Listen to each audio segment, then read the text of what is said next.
श्रोताओं, आज हम आपको सुनाने वाले हैं विनायक चतुर्थी व्रत कथा। इसलिए इस कथा को ध्यान से सुने, बीच में ना छोड़ें। और इसके साथ ही हम आपको विनायक चतुर्थी व्रत की पूजा विधि भी बताने वाले हैं। गणेश चतुर्थी प्रत्येक मास की कृष्ण पक्ष और शुक्ल पक्ष की चतुर्थी तिथि को मनाई जाती है। शुक्ल पक्ष में आने वाली चतुर्थी को विनायक चतुर्थी कहते हैं और कृष्ण पक्ष में आने वाली चतुर्थी तिथि को संकष्टी चतुर्थी कहा जाता है। तो आज हम आपको विनायक चतुर्थी व्रत कथा सुनाने वाले हैं। विनायक चतुर्थी व्रत कथा इस प्रकार है। एक बार भगवान शंकर और माता पार्वती नर्मदा नदी के निकट बैठे थे और वहाँ देवी पार्वती ने भगवान भोलेनाथ से समय व्यतीत करने के लिए चौपड़ खेलने को कहा। भगवान शंकर चौपड़ खेलने के लिए तैयार हो गए, लेकिन इस खेल में हार जीत का फैसला कौन करेगा, इसका प्रश्न उठा। इसके जवाब में भगवान भोलेनाथ ने कुछ तिनके एकत्रित कर उसका पुतला बनाया और उस पुतले की प्राण प्रतिष्ठा कर दी और पुतले से कहा कि बेटा, हम चौपड़ खेलना चाहते हैं, परंतु हमारी हार जीत का फैसला करने वाला कोई नहीं है। इसलिए तुम बताना कि हम में से कौन हारा और कौन जीता। यह कहने के बाद चौपड़ का खेल शुरू हो गया और खेल 3 बार खेला गया और संयोग से तीनों बार पार्वती माता ही जीत गई।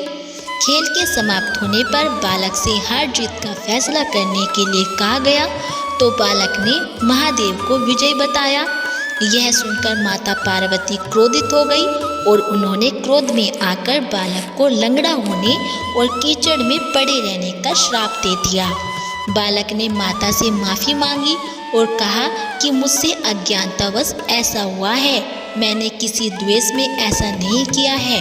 बालक के क्षमा मांगने पर माता पार्वती ने कहा कि यहाँ गणेश पूजन के लिए नाग कन्याएं आएगी, उनके कहे अनुसार तुम गणेश व्रत करो और ऐसा करने से तुम मुझे प्राप्त करोगे। यह कहकर माता पार्वती भगवान शिव के साथ कैलाश पर्वत पर चली गई।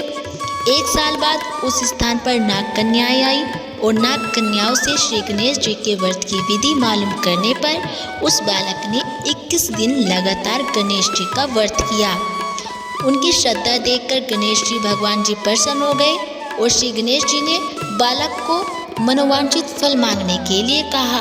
बालक ने कहा कि हे विनायक जी, मुझ में इतनी शक्ति दीजिए कि मैं अपने पैरों से चलकर अपने माता पिता के साथ कैलाश पर्वत पर पहुंच सकूं और यह देखकर प्रसन्न हो। बालक को यह वरदान दे। गणेश जी अंतर्ध्यान हो गए। बालक उसके बाद कैलाश पर्वत पर पहुंच गया और अपने कैलाश पर्वत पर पहुंचने की कथा उसने भगवान महादेव को सुनाई। उस दिन से पार्वती जी भगवान शिव जी से विमुख हो गई थी। देवी के रुष्ट होने पर भगवान शिव ने भी बालक के बताए अनुसार श्री गणेश जी का व्रत 21 दिनों तक किया।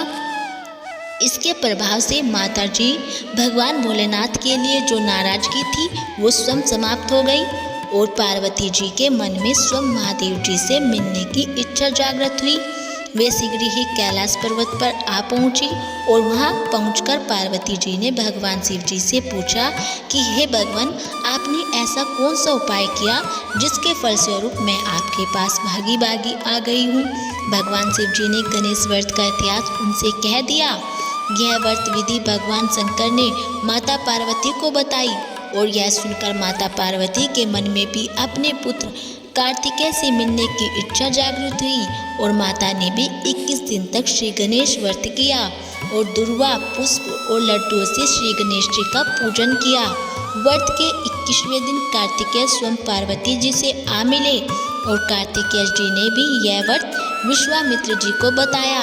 विश्वामित्र जी ने भी व्रत करके गणेश जी से जन्म से मुक्त होकर ब्रह्म ऋषि होने का वर मांगा और भगवान गणेश जी ने उनकी मनोकामना पूर्ण की।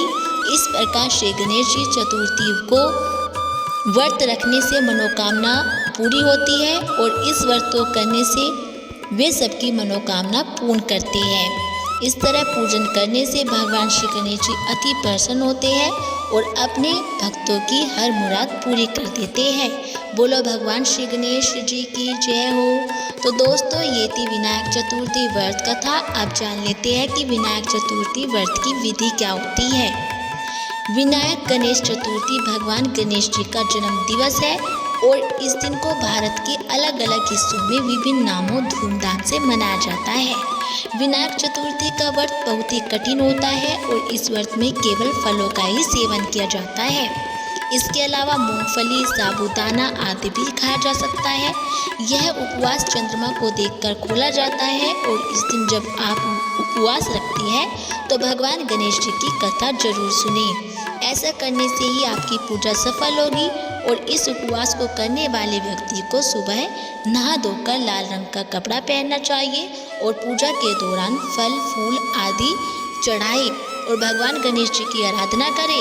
गणेश जी को मोदक का भोग जरूर लगाए और पूरे विधि विधान से पूजा करने के बाद गणेश जी के मंत्र ओम गणेशाय नमः का 108 बार जाप करें। तो दोस्तों, ये थी विनायक चतुर्थी व्रत कथा और विनायक चतुर्थी व्रत की पूजा विधि। यदि आपको हमारी ये जानकारी अच्छी लगी हो तो प्लीज़ हमारी वीडियो को लाइक करें और चैनल को सब्सक्राइब करना ना भूलें।